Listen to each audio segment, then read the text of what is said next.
Bien, doctora, buenos días. Recording in progress. Déjenme, doy acceso a unas personas que van llegando por acá para comenzar. Ok. Bueno, entonces quedamos el día de ayer que vamos a ver hoy vértigo. Vamos a dar antes un pequeño repaso sobre la fisiología del equilibrio. ¿Y qué es el vértigo? Bueno, el vértigo viene de la palabra vértere, que es una sensación de perturbación del equilibrio donde una persona siente que las cosas que hay a su alrededor pues están girando, se están moviendo, ¿no? El vértigo se clasifica en vértigo de origen central y vértigo de origen periférico, ¿sí? El vértigo de origen periférico es aquel cuya causa se encuentra localizada en el aparato vestibular del oído, ¿sí? Por lo tanto, los diagnósticos diferenciales de los tipos de vértigo que vamos a ver el día de hoy corresponden a vértigos de origen periférico, ya que en la especialidad de otorrinolaringología, la patología que abordamos es precisamente vértigo de origen periférico, que es aquel que se ocasiona en el aparato vestibular del oído interno. Cuando el vértigo es de origen central, ya sea a nivel del sistema nervioso central, en el cerebelo o en la porción del cerebro que integra toda la información del vértigo, la ven los neurólogos, ¿sí? Pero la gran mayoría de los casos, los vértigos van a ser de origen periférico hasta en un 75%, ¿sí? De los vértigos de origen periférico hay varios diagnósticos diferenciales. El día de hoy vamos a revisar los más frecuentes, los más comunes, que ustedes como médicos generales, pues va a ser que motivo de consulta, de la consulta de medicina general que ustedes pueden llegar a tener en su práctica como médicos, ¿no? Se dice que hasta el 80% de la población a nivel mundial en algún momento de su vida ha llegado a presentar un episodio de vértigo y es una de las principales causas de consulta, de la consulta de atención primaria en salud. Entonces, si ustedes dan consulta como médicos generales o se dedican a la atención primaria en salud o incluso son urgenciólogos o se dedican a la atención en urgencias, también van a llegar a tener este tipo de casos. Entonces es una patología común y que es muy importante conocerla, es muy importante hacer diagnóstico y hacer diagnóstico diferencial de todos los tipos de vértigo, ya que cada uno de ellos tiene un tratamiento diferente. Entonces, si no hacemos un diagnóstico adecuado, pues no vamos a poder dar el tratamiento que se requiere. Dos, tiene una alta prevalencia e incidencia. Déjenme mover acá porque me estorba. Ok. Vamos antes de entrar a las tres patologías que mencionamos el día de ayer que íbamos a abordar el día de hoy, vamos a recordar un poquito de la fisiología del equilibrio, ¿sí? El equilibrio es un sistema muy complejo en el cual intervienen varios sistemas de nuestro cuerpo para la integración y que podamos lograr tener el equilibrio. No solamente es el oído el único órgano encargado de esto. Vamos a enfocarnos y a mencionar un poquito cómo es que el oído interno participa en este control del equilibrio. Habíamos ya mencionado que el oído interno está compuesto por la cóclea, que ya hemos abordado un poquito acerca de la función y que la cóclea es el órgano donde se encuentra el órgano receptor de la audición en el interior de la cóclea, que es el órgano de Corti. Habíamos mencionado que el oído interno está envuelto por un esqueleto óseo y en su interior hay un esqueleto membranoso. También ya habíamos mencionado que por fuera de este esqueleto membranoso hay un líquido que se llama líquido perilinfático y al interior del esqueleto membranoso hay un líquido que se llama endolinfático y que El líquido perilinfático tiene características similares al líquido extracelular en cuanto a la composición de electrolitos, a la composición bioquímica, y el líquido endolinfático que está dentro del esqueleto membranoso tiene características bioquímicas similares al líquido intracelular. Todo esto está igual en todo el oído interno, que está compuesto por la cóclea y por el aparato vestibular. El aparato vestibular es aquel que se encarga y participa en el control del equilibrio, ¿sí? ¿Por qué está compuesto el aparato vestibular? Está compuesto por utrículo y sáculo, que es donde se encuentran los órganos receptores, y por los canales semicirculares. En el caso de los canales semicirculares, el órgano receptor de estos canales va a estar en la porción distal, que es como una dilatación que se llama ampolla de cada uno de los canales. Ahí van a estar estos receptores en los canales vestibulares. Son 3 canales: vertical, posterior, posterior es este de acá y horizontal es este de acá. Son 3 canales y cada uno de ellos con su órgano receptor en la ampolla de cada uno de ellos. El utrículo y sáculo funcionan más o menos igual y las ampollas de los canales también tienen como otro tipo de función. Habíamos dicho también, pues, que el octavo par craneal, que se llama estatoacústico o vestíbulo coclear, inerva estas estructuras, ¿no?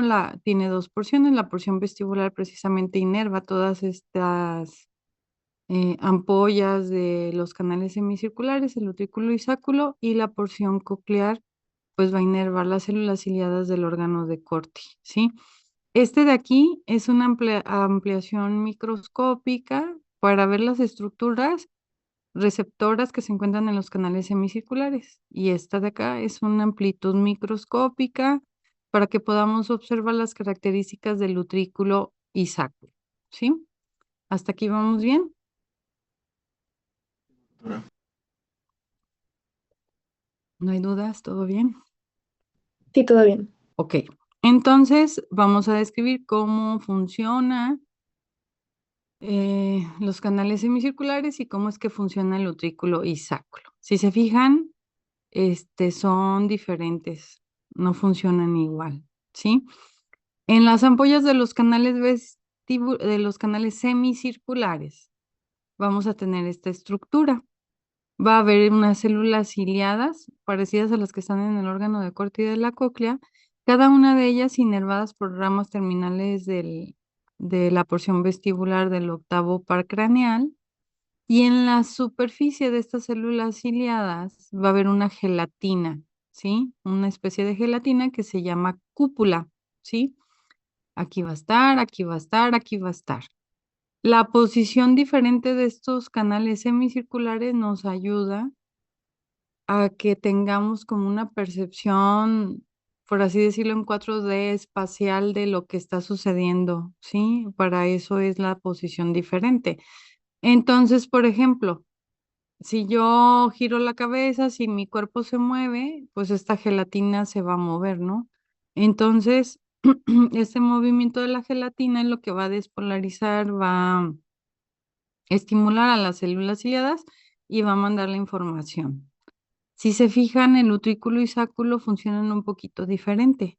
También hay células ciliadas inervadas igual por fibras nerviosas, ramas terminales de la porción vestibular del octavo par craneal, pero en su superficie hay unos microcristales de carbonato de calcio que se llaman otolitos u otoconias, ¿sí?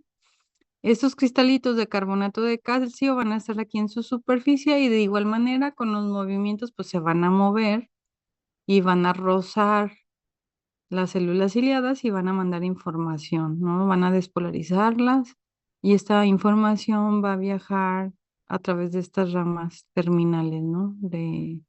Inervadas por el octavo par craneal. El utículo y sáculo detecta cierto tipo de movimientos y los canales semicirculares cierto tipo de movimientos. Los canales semicirculares, la principal cosa que los estimula o los movimientos que detecta son movimientos de rotación, ¿sí? Si giramos la cabeza, si giramos el cuerpo, movimientos de rotación es lo que van a hacer que se mueva esta gelatinita y que va a despolarizar estas células ciliadas. En cambio, el utrículo y sáculo detectan movimientos de aceleración lineal, horizontal y vertical. ¿Alguien sabe cuál sería un ejemplo de movimiento de aceleración lineal, horizontal y vertical? Porque suena muy bonito, pero pues hay que entenderlo, ¿no? ¿Alguien? A lo mejor cuando te levantas como que muy rápido de la cama o cuando te agachas así como muy bruscamente y así. Eso sería aceleración vertical, ¿no? Si salto, si me levanto, si me incorporo. Y aceleración horizontal.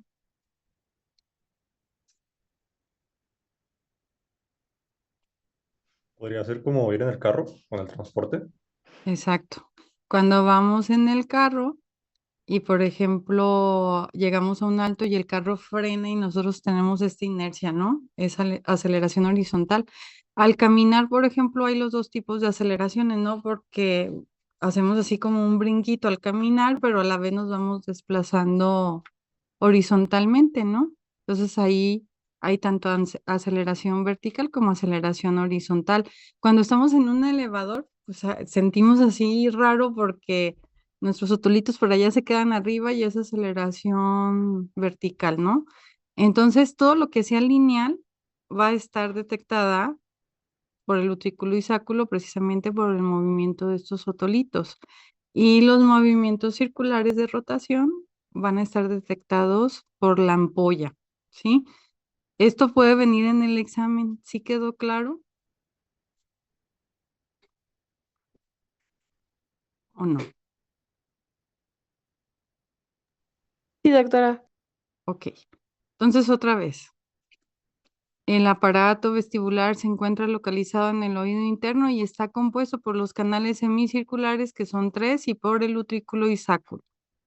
Utrículo y sáculo microscópicamente tienen diferencias a los receptores que se encuentran localizados en los canales, en las ampollas de los canales semicirculares, y cada uno de ellos participa en específico para mandar información de cierto tipo de movimientos que hay en nuestro cuerpo. Habíamos mencionado al inicio que el oído no es el único órgano encargado en el control del equilibrio. El equilibrio es un sistema muy complejo.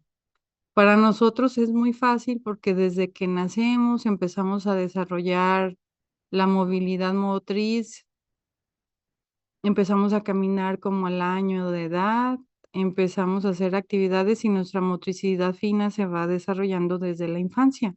Entonces, para nosotros es muy natural poder caminar, sentarnos, tomar un lápiz, escribir, leer, todo eso requiere control del equilibrio, no solo caminar, porque uno a veces piensa control del equilibrio y solo piensa en caminar en los movimientos corporales, pero las cosas finitas, poder yo fijar la mirada para hacer una lectura, poder tomar el lápiz y escribir, poder tomar un vaso y poder tomar agua, requiere control del equilibrio, ¿sí?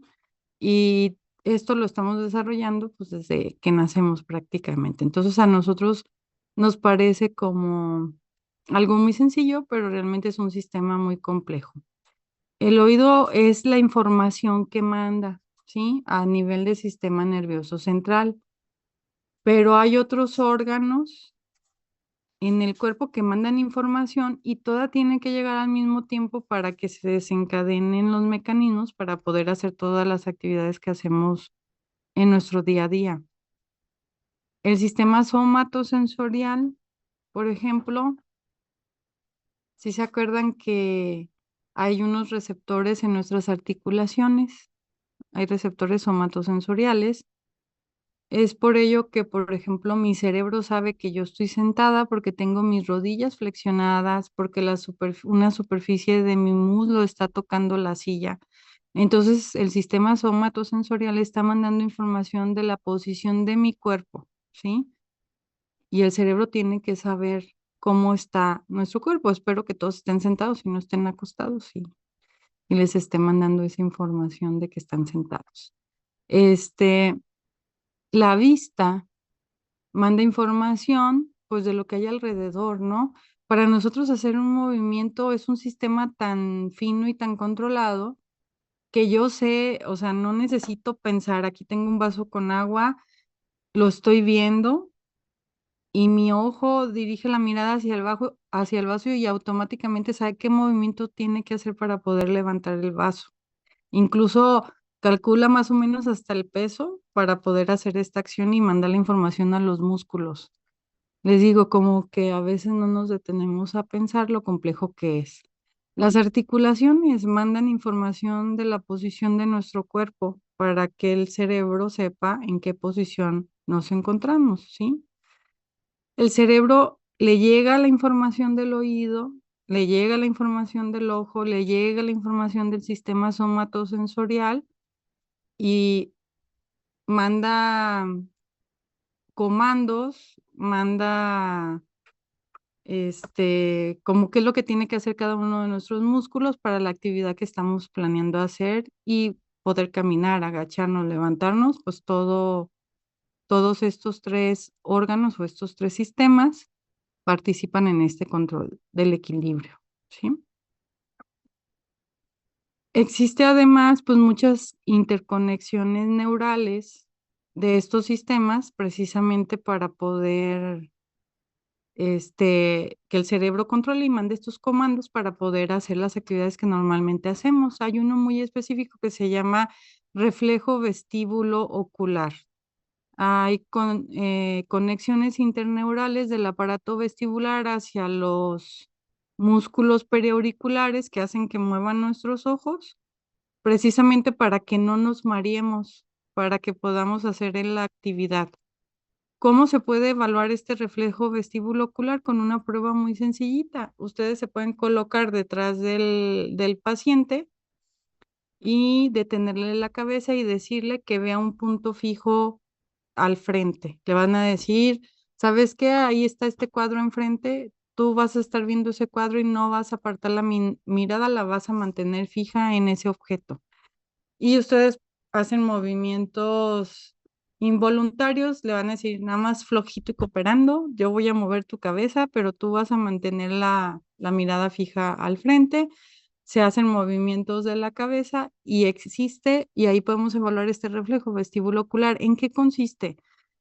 Que automáticamente el ojo, para fijar la mirada, si yo giro la cabeza, por ejemplo, a la derecha, el ojo va a regresar automáticamente en milisegundos a una velocidad igual a la que yo giré la cabeza y en el ángulo contrario, en sentido contrario.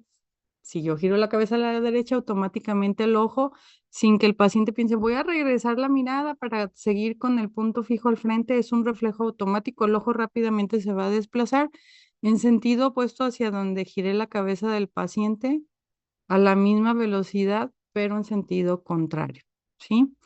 Y precisamente el reflejo vestíbulo ocular es uno de los que se alteran cuando tenemos vértigo. Y al alterarse surge una cosa que se llama nistagmus. ¿Alguien sabe qué es el nistagmus?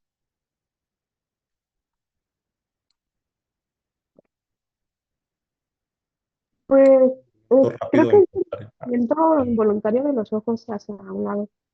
Ok, ¿alguien más? ¿Alguien más iba a hablar? No, no iba a decir eso, que era un movimiento rápido e involuntario. Ok, ¿qué significa eso? Que el paciente pues está fallando el aparato vestibular, no está mandando la información adecuada. Entonces, el ojo, por ejemplo, al girar, al hacer algún movimiento, tiene este movimiento involuntario, o sea, no es un movimiento fijo, involuntario, que el ojo empieza a brincar y es lo que el paciente percibe como vértigo, porque percibe que las cosas de alrededor están dando vueltas y lo que están dando vueltas realmente son sus ojos, ¿sí? Pero el paciente va a percibir como que todo gira. Incluso aunque cierre los ojos, el paciente, como los ojos se están moviendo, va a percibir que están girando. Es lo mismo que sucede, por ejemplo, cuando nos subimos en un juego de esos que dan vueltas y nos bajamos y duramos un ratito así como para volver a estar derechitos porque sentimos que todo sigue girando. Incluso podemos presentar náuseas o vómitos si fue muy intenso el estímulo y en segundos desaparecen, nada más nos quedamos un ratito sin movernos y desaparece esta sensación. Hay gente que incluso puede llegar a vomitar, ¿no? De tan intenso que está el vértigo después de subirse a una cosa de estas. Hagan de cuenta que el vértigo se siente igual, pero sin subirse al juego, o sea, sin subirse al juego, sin tomar alcohol, sin nada. Entonces, para que más o menos se den una idea qué es lo que va a sentir el paciente, ¿sí?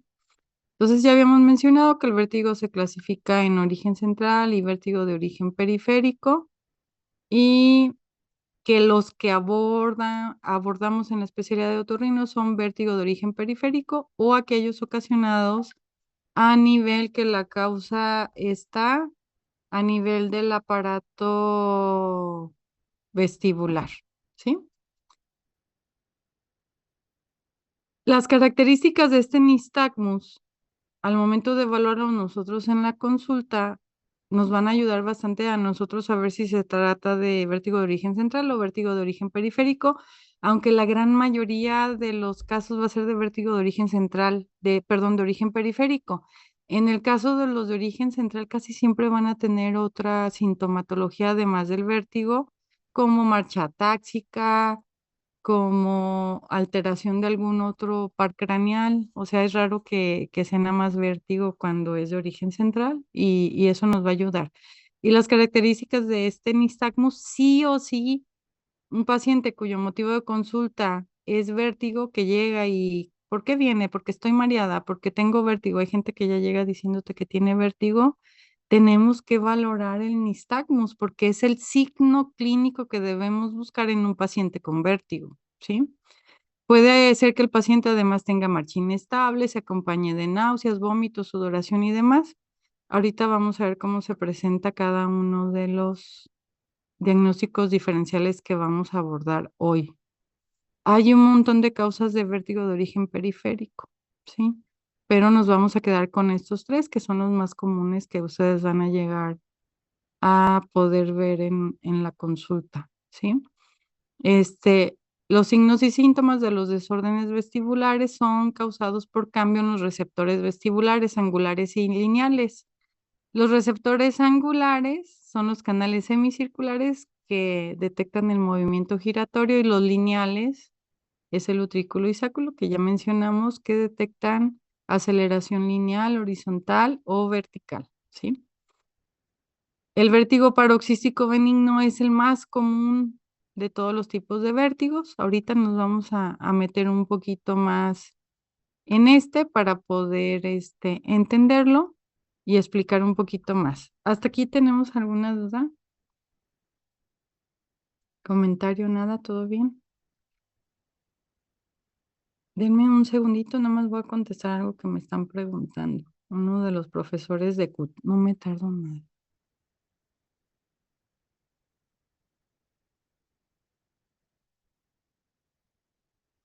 Muy bien. Hay uno, ¿cómo vamos a establecer el diagnóstico de vértigo? Pues por una historia clínica, un interrogatorio adecuado, preguntarle bien al paciente acerca de su patología y una exploración física que se debe de completar valorando o tratando de evaluar la marcha, el nistagmus. Hay unos lentes que se llaman de Fresnel que son únicamente lo que hacen es que se le colocan al paciente y tienen aumento para que el evaluador, o sea, yo como que estoy revisando al paciente, pueda ver el ojo más grande y sea para mí más fácil poder ver las características del nistagmo que está presentando el paciente. Existe una prueba específica que es el gol estándar para hacer diagnóstico de vértigo y para hacer la clasificación, desmenuzarlo y saber exactamente cuál es el tipo de vértigo que está presentando el paciente, que se llama el electronistagmograma, ¿sí? Que es el registro gráfico del nistagmo, así como hay electrocardiograma, que es el registro gráfico de la actividad cardíaca, así como hay electroencefalograma, hay uno específico que se llama electronistagmograma, que tiene una especificidad y una sensibilidad. Algunos autores dicen que hasta el 100%, otros 98%, entonces es el gol estándar para establecer diagnósticos. Si yo quisiera pedirle a un paciente un estudio de gabinete que me ayude a respaldar mi diagnóstico. Y precisamente este tipo de estudios lo hacen los audiólogos, ¿sí? Hay otras herramientas que nos pueden ayudar, por ejemplo, el cuestionario de discapacidad por vértigo. Como su nombre lo dice, es como tiene un valor pronóstico o nos ayuda a saber qué tanta discapacidad está ocasionando el vértigo al paciente, qué tan intenso es, que está ocasionando que la vida diaria del paciente pues no sea la adecuada, ¿no? El electronistagmograma actualmente ya es computarizado y se llama VHIT, Video Head Impulse Test. Así tiene un nombre raro, pero ¿en qué consiste? Se le coloca al paciente unas gafas que tienen un acelerómetro y que están conectados a una computadora que capta, traduce esas señales. Y al paciente le hacemos este tipo de pruebas como para valorar el reflejo vestíbulo ocular. Se coloca al paciente en una silla, igual se le pone a ver un punto específico, se le gira la cabeza y el programa con este acelerómetro pues va a estar captando precisamente el movimiento del ojo, que si el reflejo vestíbulo ocular está normal, pues debe de ser igual velocidad en sentido contrario de cuando giramos la cabeza. ¿Qué pasa cuando tienen vértigo? Pues hay como un salto, como brincos que se llaman sacadas al momento de que vemos el registro gráfico de este estudio. Y las características de este movimiento que hacen los ojos después de la estimulación, pues es como se puede interpretar qué tipo de vértigo tiene el paciente. También se puede estimular el oído en esta prueba. Le colocan agua fría, agua caliente en el conducto auditivo externo y el cambio de temperatura estimula el oído interno y también es como provocar un poquito mareo en el paciente para ver cómo se traduce acá en el registro gráfico que nos va a dar el estudio, ¿no? Y nos va a ayudar a diferenciar entre origen central y periférico. Específicamente nos va a decir qué tipo de vértigo tiene el paciente. Y si es periférico, también nos van a decir los audiólogos, es vértigo posicional paroxístico benigno, es enfermedad de Meniere, es neuronitis vestibular. O sea, este es el que al final de cuentas, si queremos un diagnóstico más preciso, es el estudio que tenemos que solicitar. ¿Sí? Ok. Este cuestionario de discapacidad por vértigo nos ayuda a conocer qué tanto está afectada la calidad de vida del paciente por el padecimiento.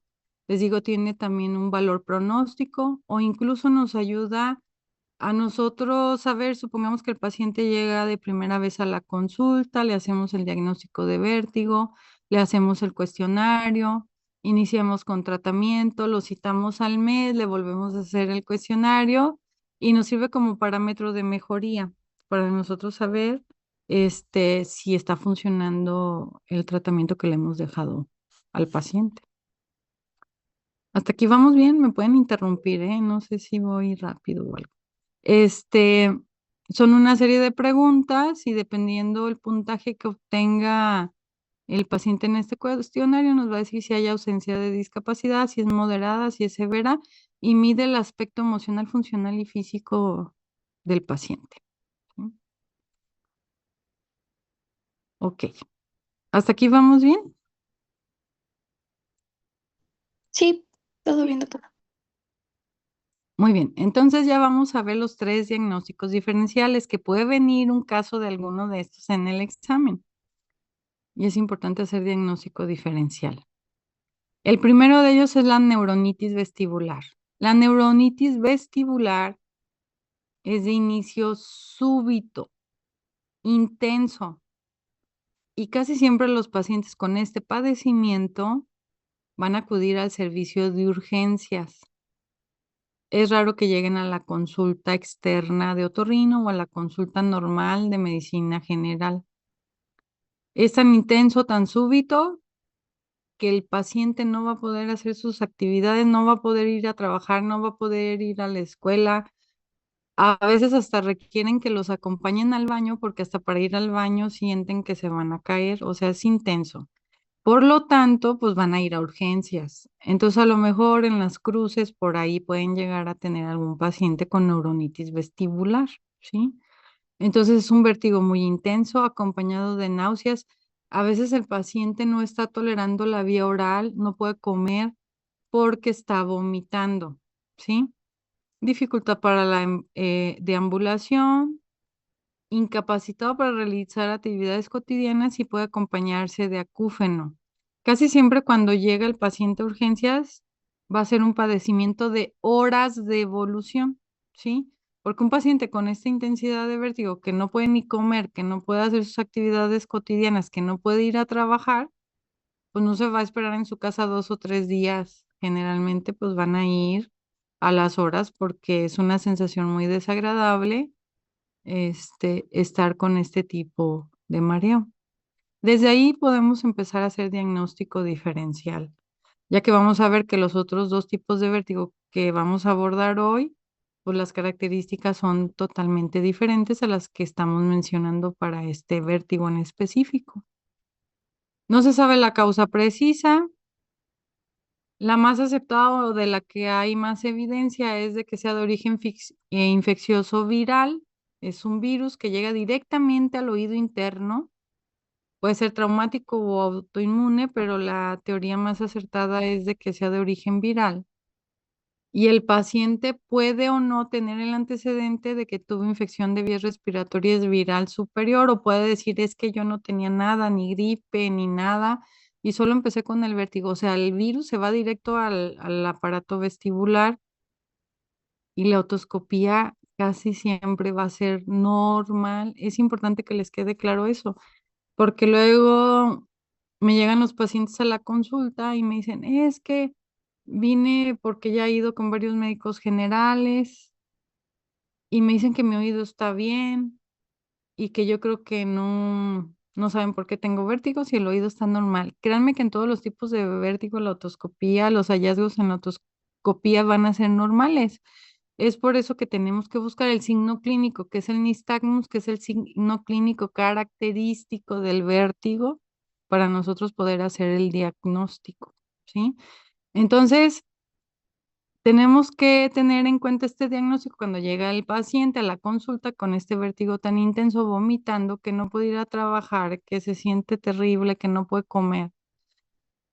Y esto todo en los antecedentes y al momento de la exploración física vamos a hacer la exploración física completa, cuello, cavidad oral, rinoscopía, otoscopía, y a lo mejor toda esa exploración va a estar normal, pero tenemos que valorar nistagmus y si podemos intentar valorar el reflejo vestíbulo ocular, ¿sí? ¿Sí vamos bien? Ok. Entonces, el diagnóstico va a ser clínico.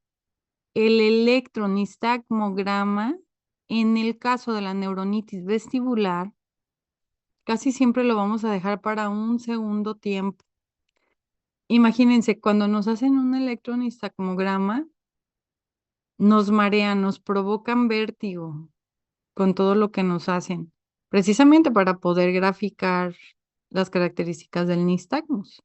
Imagínense un paciente que está súper mareado, vomitando, y yo lo mando a hacerle un electronistagmograma, me va a recordar a mi mamá cuando le estén haciendo el estudio. Entonces, en el caso de la neuronitis vestibular, hay que atender la causa aguda súbita del vértigo y ya que el paciente está más tranquilo, ya todo está mejor y si no hay recuperación adecuada, se solicita en un mes, en 2 meses un electronistagmograma. pero pues no, ningún paciente va a aguantar un estudio de estos con un vértigo tan agudo e intenso, ¿sí? ¿Cuál es una de las indicaciones de colocar una vía venosa en un paciente? ¿O por qué tiene que ser por la vena? El tratamiento en el caso de la neuronitis vestibular.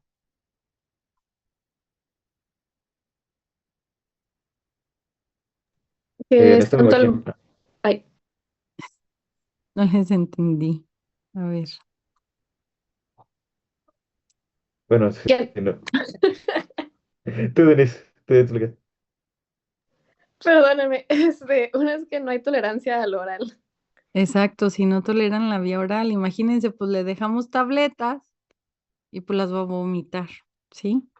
Y luego el paciente casi siempre va a llegar deshidratado con cierto grado de deshidratación porque pues ha estado vomitando, no está tolerando la vía oral y pues no le vamos a dejar tabletas porque las va a vomitar y no va a servir de nada. Entonces, estos pacientes los podemos canalizar, reponer líquidos si es que hay datos de deshidratación y pues dejar medicamento intravenoso, ¿no? Generalmente los dejamos algunas horas en urgencias, algunas horas o cuando mucho 24 horas, únicamente para que el paciente, el vértigo ya no sea tan intenso, que al menos pueda caminar, que ya tolere la vía oral, ya lo podemos dejar ir, porque ahora sí ya le podemos dejar pastillas. Este, algo bien importante con el vértigo que es frustrante, no solo para los pacientes, también para nosotros como médicos. Yo siempre les digo a mis pacientes con vértigo, no tenemos, desgraciadamente hasta ahorita, una varita mágica, una inyección, una brujería o algo que yo le diga, ¿sabe qué? Ahorita va a hacer esto y mañana ya vamos a estar todos felices y sin vértigo, ¿sí?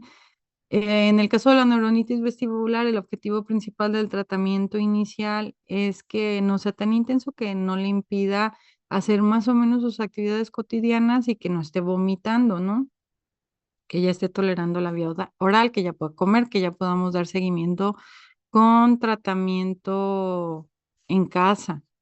El tratamiento para el vértigo de cualquier tipo de los vértigos que hay es mínimo durante un mes y el seguimiento es a largo plazo.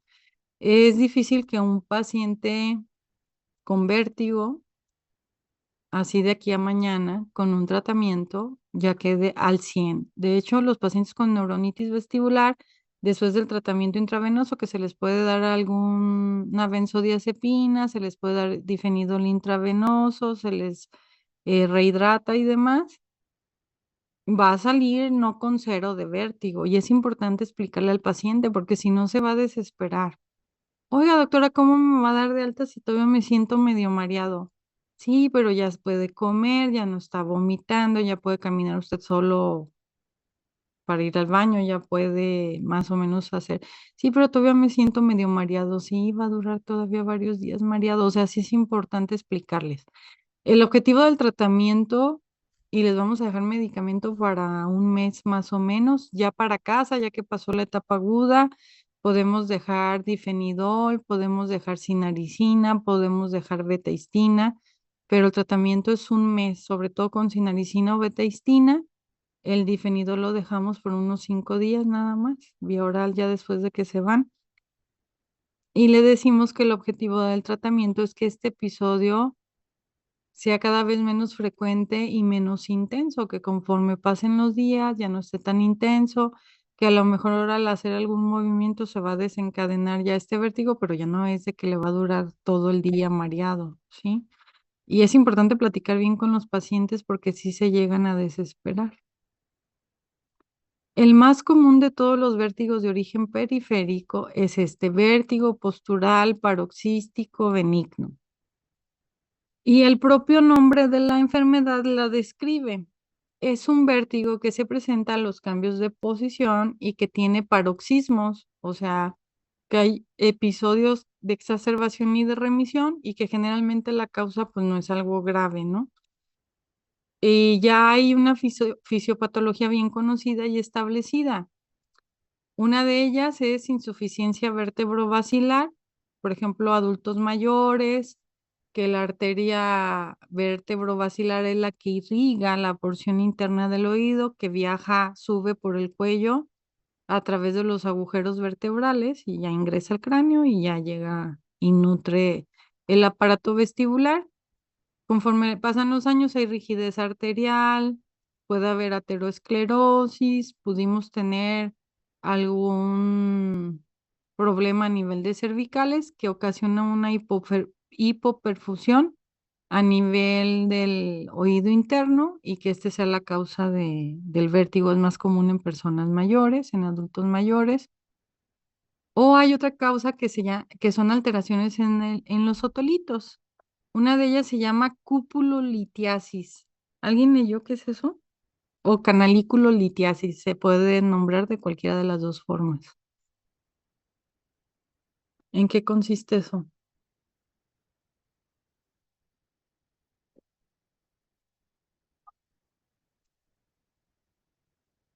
¿Nadie? No leyeron. A ver, ¿qué es la cupulolitiasis? Bueno, ya investigué un poquito, la verdad. Es que no lo conocí con ese nombre. Este, básicamente es porque las otonias llegan a ascender en la parte semicirculares y eso te puede generar alguna de las patologías de vértigo postural paroxístico, dependiendo en qué localización se encuentre, si lateral, posterior o anterior, te va a presentar alguna alteración, que lo más común creo que es en la parte posterior, cuando son muy raras es en la parte lateral y se utiliza otras maniobras, que es lo que le iba a comentar más adelante, pero Ok, no me brinco. ahorita vamos a ver lo de las maniobras. ¿En dónde dijimos que deben de estar los otolitos? En el sáculo y el utrículo. En el utrículo y sáculo. En los canales semicirculares no hay otolitos. Ahí funciona con esta cúpula gelatinosa, ¿verdad? Lo que vamos de mencionar. Entonces, por alguna razón, no se sabe por qué, estos otolitos que deben de estar en el utrículo y sáculo migran, se salen y se van a uno de los canales semicirculares, ¿sí? Entonces, imagínense, está la cúpula ahí con su gelatinita y luego llega por ahí un otolito que es un cristalito de carbonato de calcio, pues está estimulando el órgano receptor de los canales semicirculares. También esta es una causa, una etiología de vértigo postural paroxístico benigno y así como mencionó su compañero, dependiendo a qué canal semicircular se fue el otolito, va a ser la sintomatología, ¿sí? Y a esto se le llama cupulolitiasis o canaliculolitiasis, ¿sí? ¿Sí se entendió más o menos? ¿Sí o no? Sí.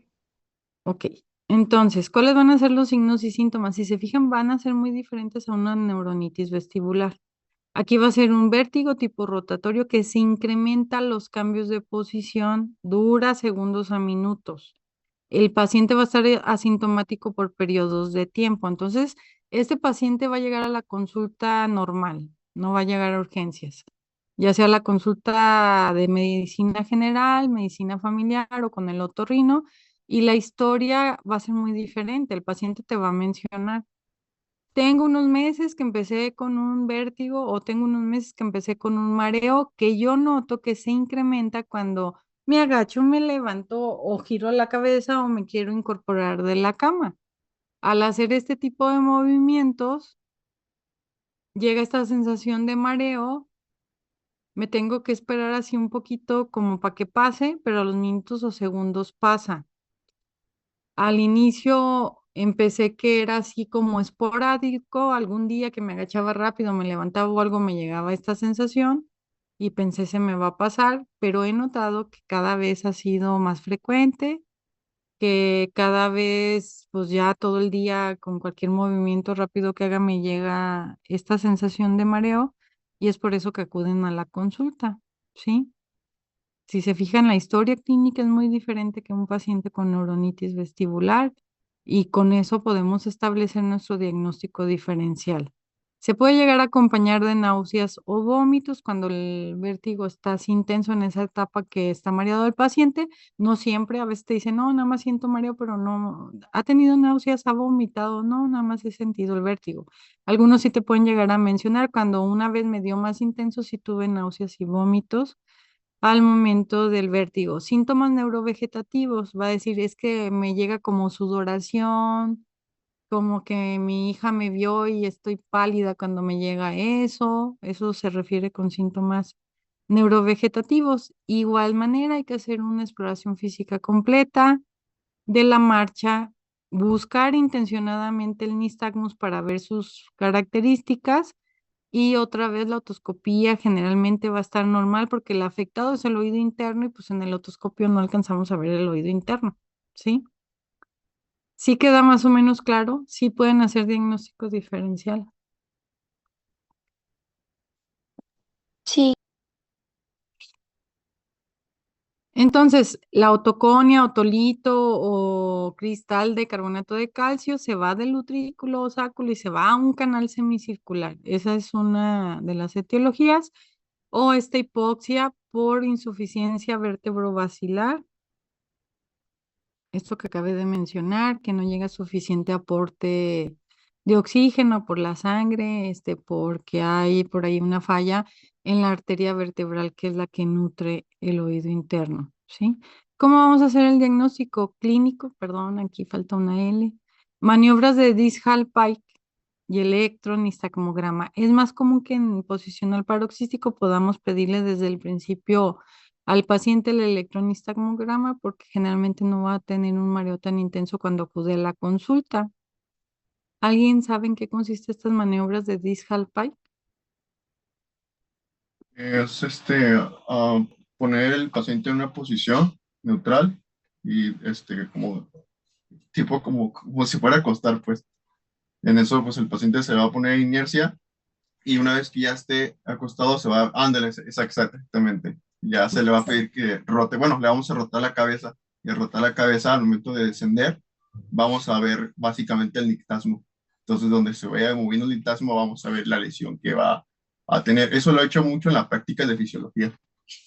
Sí, esta maniobra es una maniobra diagnóstica, ¿sí? Y vamos a acostar al paciente en la mesa de exploración tanteándole que cuando se recueste, la cabeza le va a quedar flotando por afuera de la mesa, o sea, recorrido un poquito para acá, para que cuando se acueste acá, nosotros le vamos a decir al paciente que él solo se recueste y que nosotros vamos a sujetar su cabeza, nosotros la detenemos y al momento que llegamos al borde de la mesa de exploración, le giramos la cabeza hacia un lado con nuestra mirada puesta en los ojos del paciente precisamente para poder ver estas características de este nistagmus que se va a presentar ante el estímulo de girar al paciente. Y esto nos va a ayudar a establecer el diagnóstico, ¿sí? Dependiendo de las características, podemos incluso saber cuál es el canal afectado, que a veces es muy complicado determinarlo, no es así 100% segura ni efectiva. Algunas veces se puede, otras veces no, nomás vemos que hay nistagmus, pero este es el objetivo de esta maniobra, se llama de Dish-Hallpike, ¿sí? Hay otra maniobra que es de Epley. ¿Qué diferencia hay entre la de Epley y la de Dish-Hallpike? No La entiendo. de Play es como Ah, para tratarlo. Exacto, la de Epley es de tratamiento y la de Dish-Hallpike es diagnóstica. Son casi iguales, ahorita vamos a ver las pequeñas diferencias, pero una es, la de Epley es tratamiento, es como para tratar de reposicionar esos otolitos que andan fuera de su lugar, ¿sí? Es como batirle ahí la cabeza al paciente para que regresen a donde deben de estar estos otolitos, ¿sí? También podemos dejarle una cosa que se llama ejercicios vestibulares, que si ustedes se meten en internet, se llaman ejercicios de rehabilitación vestibular. Son una serie de ejercicios que incluso ya les damos impresa una hojita al paciente con las indicaciones donde el paciente en casa va a estar haciendo ciertos movimientos, ciertos ejercicios para rehabilitar el aparato vestibular y que cada vez se puede incorporar pues a su vida normal. Se han hecho estudios clínicos con pacientes en los cuales que se les da, a un grupo de pacientes se les da medicamento antivertiginoso y a un grupo de pacientes se les da solo rehabilitación vestibular y créanme que son tan efectivos uno como el otro. O sea, pacientes con pura rehabilitación vestibular, incluso en algunos estudios llegan a una mejoría más rápido que los pacientes con medicamento, ¿sí? Pero generalmente se los damos combinados. O sea, les damos ejercicios y les damos medicamento para tener un mayor éxito. De nuevo, no, ni los ejercicios solos, ni el medicamento solo va a hacer que el paciente en 2, 3 días ya esté perfecto y ya no tenga vértigo. Se deja el tratamiento mínimo durante un mes, se cita al paciente al mes y dependiendo como el paciente siga, se ve si hay que dejar tratamiento a más largo plazo o si ya con eso fue suficiente, ¿sí? Este, ¿Qué esperamos con el tratamiento? Y es importante aclararle al paciente. Lo que esperamos, yo siempre les digo a mis pacientes, lo que esperamos con el medicamento es que estos episodios sean cada vez menos intensos y menos frecuentes. O sea, que se le vaya retirando poco a poco el vértigo y que cuando llegue no sea tan intenso y sea de más corta duración. Porque si yo le digo al paciente, nada más, tome este medicamento, nos vemos en un mes, el tratamiento va a ser por un mes, que le vaya bien. Si el paciente dura 5 días con el medicamento, nota algo de mejoría, pero dice, no, todavía me llego a marear de repente, yo creo que esto no sirve, ya no me lo voy a tomar y no acaban con su tratamiento. Entonces el tratamiento es mínimo durante un mes, ¿sí? ¿Qué les podemos dejar de medicamento? Difenidol, cinaricina o betistina. Aquí me faltó agregar, la betistina también es un medicamento muy adecuado para el tratamiento de vértigo. El difenidol no lo debemos dejar más que por una semana, pero la cinaricina y la betistina la podemos dejar hasta por 6 meses y le vamos a dejar estos ejercicios. En el consultorio vamos a tratar de hacer la maniobra de Epley y a ver qué tanto nos puede ayudar. Les digo, no es magia ni es 100% segura. Hay pacientes que se los hacemos y no funciona, algunos otros logramos bastante mejoría con esto, ¿sí? Este, es muy parecida a la otra, pero una vez que hacemos la de Dish-Halpy, que ya más o menos ubicamos cuál es el conducto afectado, hacemos la de Epley, que consiste en sentar, agachar, girar al paciente y lo giramos rápido hasta que el nistagmus desaparece, o sea, lo dejamos más rato, luego lo volvemos a levantar, lo volvemos a acostar y le estamos ahí batiendo la cabeza tratando de reposicionar estos otolitos. Les digo, no es así como que magia ni es 100% curativa. En alguno que otro paciente llega a funcionar, pero no es cierto que es así como que se la hacemos y el paciente ya todos felices, si no, pues no hubiera otro tratamiento para el vértigo porque con eso fuera suficiente. ¿Sí? Ok, hasta aquí vamos bien. Doctora, yo tengo una duda. Sí, Había leído que dentro del tratamiento también había una cirugía de oclusión del conducto semicircular posterior, porque pues era más del 85% de los casos. Eh, Había leído que solamente si no cede el vértigo, de que con ninguna de las otras opciones que acaba de mencionar, ¿qué tan común es que de verdad se haga esa cirugía? Y en caso de que sí se haga, ¿cuáles son como los efectos secundarios que podría tener? es muy raro que la hagamos, o sea, es un caso así muy específico. Ahorita vamos a ver en enfermedad de Meniere también que existe un procedimiento específico para este vértigo. Todavía es más común en enfermedad de Meniere que se llegue a hacer algún procedimiento que en vértigo posicional paroxístico benigno. Es rarísimo, son casos reportados en la literatura y no lo hacemos cualquier otorrino. Hay una subespecialidad de otorrino que se llama otoneurología, que una vez que terminan los 4 años de otorrino, hacen 2 años más solo para este tipo de cirugías porque son muy complejas. Es entrar al oído interno y tratar de llegar ahí al canal semicircular, pero sí puede haber complicaciones muy severas. Sobre todo que podamos dañar la audición, o sea, el oído interno está prácticamente comunicado por la cóclea con el aparato vestibular. Entonces, hacer un procedimiento acá en los canales semicirculares, podemos sacar al paciente sin mareo porque ya matamos acá los receptores del equilibrio, pero también que haya complicaciones de audición. Es por eso que se queda muy reservada a casos así refractarios a todo tipo de tratamiento y que es un paciente que tiene una vida incapacitada, o sea que no puede hacer mucha actividad por la intensidad del vértigo. Les digo, ese tipo específico de cirugía sí la hacen los otoneurólogos, no la hacemos un otorrino general y pues son casos muy excepcionales y generalmente nosotros lo derivamos a un subespecialista cuando vemos la necesidad, pero gracias a Dios es raro que se llegue a ocupar algo así. Gracias. Por nada. Vamos a ver ahora la enfermedad de Meniere. Esta tiene una etiología ya bien conocida, que es hidrops endolinfático, ¿sí? ¿Qué es el hidrops endolinfático? Lo estamos viendo aquí en las imágenes, pero a ver, alguien que me quiera explicar. Es un aumento del volumen o de la presión en la endolinfa que está ahí en el laberinto. Ujú, exactamente eso es. Así como el líquido cefalorraquídeo que circula en nuestro sistema nervioso central, en el sistema nervioso central y en la médula, no es el mismo líquido que tenemos ahorita que cuando nacemos, sino que existe un mecanismo de absorción-reabsorción, producción-reabsorción, que todo el tiempo está circulando y cada cierto tiempo se reabsorbe y se reabsorbe y se produce, que es un mecanismo que tiene que estar así súper controlado porque se debe producir la cantidad exacta que se reabsorbe, ¿sí? Para mantener siempre la cantidad de líquido cefalorraquídeo, por ejemplo, circulando, ¿no? De hecho, ya ven alteraciones en este proceso, son pacientes que pueden sufrir pues consecuencias graves si es agudo y es en un adulto, una hipertensión intracraneal cuando pasa algo así, o cuando son bebés que les tienen que colocar una válvula y un montón de cosas cuando hay alteraciones, ¿verdad? Si conocen este tipo de pacientes.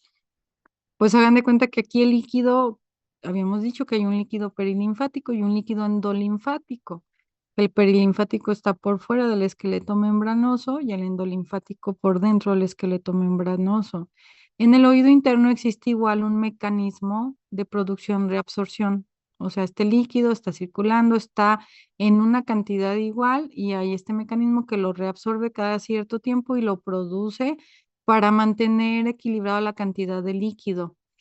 ¿Por qué no puede aumentar? Porque pues el oído interno está envuelto en un esqueleto óseo que le impide expandirse. O sea, si aumenta la cantidad de líquido, no es como que se va a hacer más grande, sino que está cerrado en un hueso, en el hueso temporal, y no tiene esta capacidad como de expandirse si aumenta la cantidad de líquido que hay. Entonces, si aumenta el líquido, va a aumentar la presión que hay dentro, y este aumento de presión, pues empieza a lastimar, a lesionar estas células ciliadas que hay tanto en la cóclea como en el aparato vestibular, ¿sí?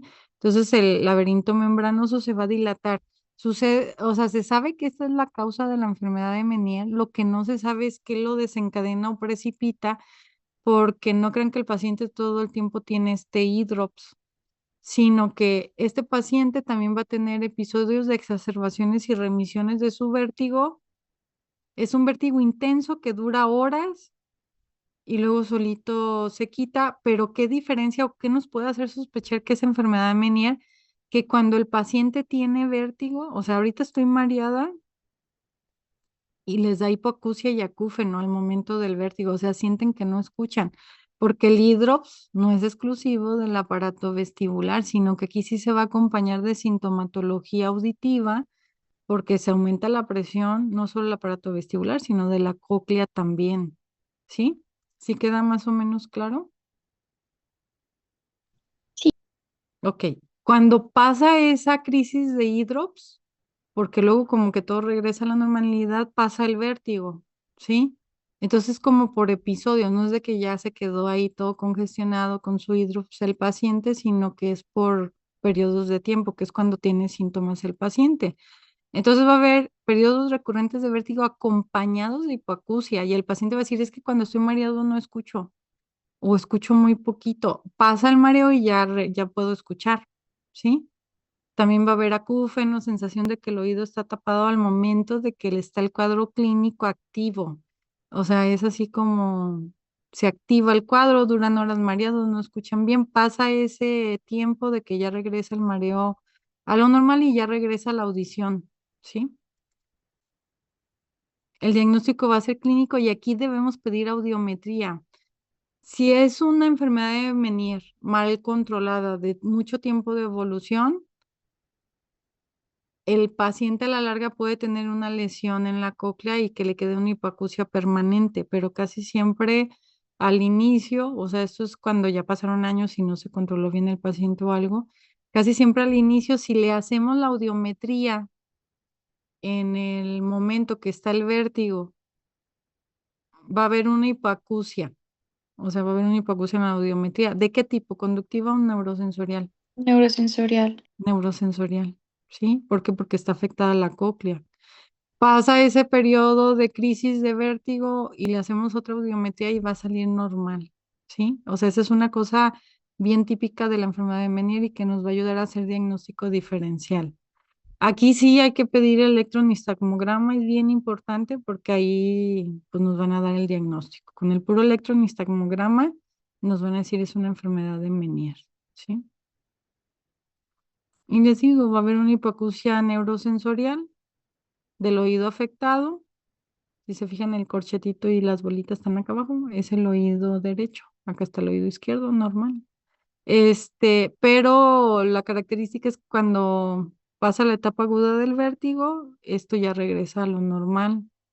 Les digo, si es muy crónica, el paciente tiene muchos años ya con el diagnóstico de enfermedad de Meniere, a la larga, tanto hidrops se empieza a lesionar las células ciliadas de la cóclea y podemos quedar con una hipoacusia neurosensorial permanente.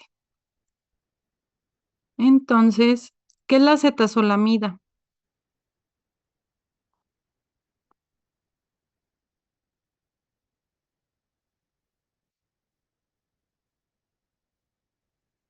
¿Qué medicamento es la cetazolamida? Diurético. Es un diurético, es un inhibidor de la anidrasa carbónica. ¿Por qué no? ¿Por qué dejamos acetazolamida en enfermedad de Meniere y no en otros vértigos?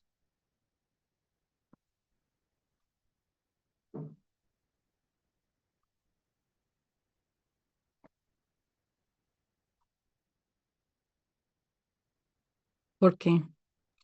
Disminuye los hidrops. Ujú.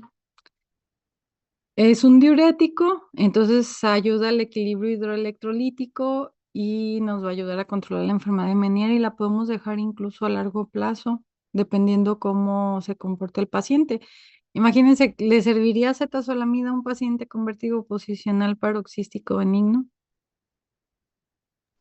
No, Pues no, es por eso que tenemos que hacer diagnóstico diferencial para poder establecer el tratamiento más adecuado dependiendo del tipo de vértigo que está presentando el paciente, ¿sí? También se pueden dejar antivertiginosos y también se pueden dejar ejercicios vestibulares. Me voy a regresar a la diapositiva de acá. ¿Qué se les ocurriría hacer en una cirugía de un paciente con enfermedad de Meniere?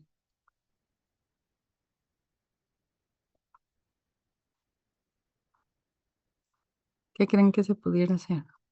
Había visto que se hace una resección del saco endolinfático, ¿no? O también se puede hacer una sección del nervio vestibular. Ujú. Una descompresión del saco endolinfático. Es un tipo de cirugía que se puede hacer, igual la hacen los otoneurólogos y consiste pues en abrir un poquito acá como para descomprimir. Igual se deja en casos intensos, en casos que no se pueden controlar con medicamento o que la calidad de vida del paciente está muy afectada. Una vez tuvimos un paciente que llevaba ya mucho tiempo que faltaba al trabajo, cada 2 meses tenía mucho problema, ya lo andaban corriendo del trabajo porque pues estaba mareado todo el tiempo y se puede hacer este tipo de procedimientos que les va muy bien, pero existe mucho riesgo. al momento de descomprimir, este cambio súbito de la presión del oído interno puede hacer que el paciente se quede sordo, o sea, que matemos a la cóclea. Pero créanme que en casos extremos, un paciente que le digas, oye, ya llevo 3 años que un mes estoy encerrado en la casa, no puedo trabajar, no puedo hacer mi vida porque estoy mareado todo el tiempo y solo dura una semana bien y luego otra vez mareado, no es vida para ese paciente. Entonces asumen el riesgo de quedarme, pues que pierda un oído, que no escuche de un oído, pero pues el otro todavía escucha,